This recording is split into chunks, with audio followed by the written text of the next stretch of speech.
A que sabe a lúa? Hai moito tempo que os animais andaban a matinar a que sabía a lúa. Era dolce ou salgada? Só querían probar un anaco pequeno.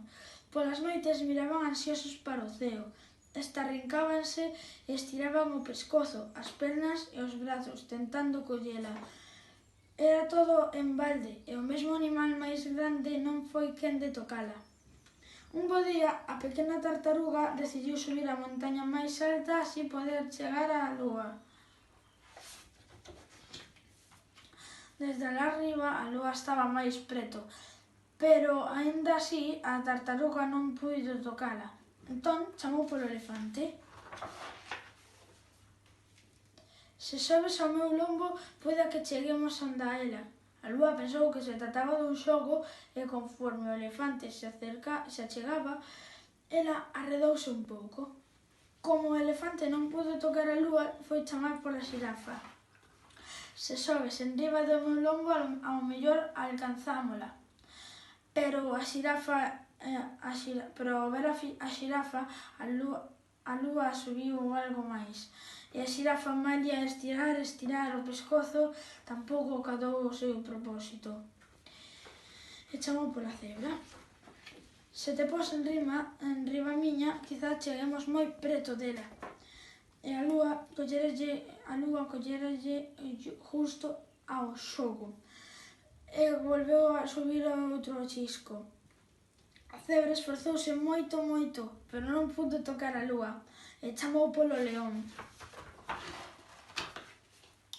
Se sobes ao meu lombo, quizás cheguemos a ela.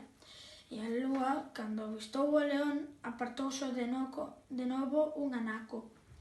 Tampouco esta vez conseguiron tocar a lúa e chamaron polo raposo. Se sobes ao meu lombo, conseguirémolo, seguro, dixo o león. Ao albiscar o raposo, a lúa volveu subir outro pouquiño. Faltaba un anaco de nada para chegar, pero a lúa comezou a esvaecerse máis e máis. E o raposo chamou polo mono. Seguro que o logramos desta vez. Anda, sube enriba miña. A lúa, nada máis ver o mono, recuou outro pouco. O mono xa podía cheirala, pero de tocala nin falalo, e chamou polo rato.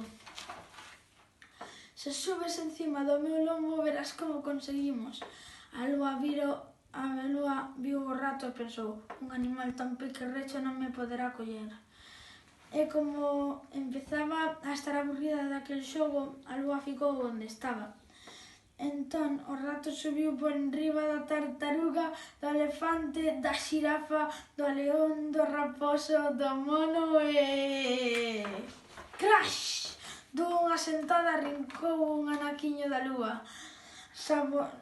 Saboreouno compracido e logo foi dándolle un bocado ao mono, ao raposo, ao león, á cabra, á cebra, a xirafa, ao elefante e á tartaruga. E a lúa soubeles talmente aquilo que máis lle gustaba a cada un deles. Esa noite dormiron todos moi xuntos. O peixe, que o mira todo, non entendía nada e dixo: vaiche boa, tanto esforzo para chegar á lúa alá arriba no ceo.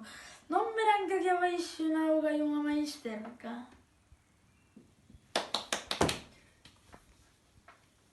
Feliz día del libro! Feliz día do libro!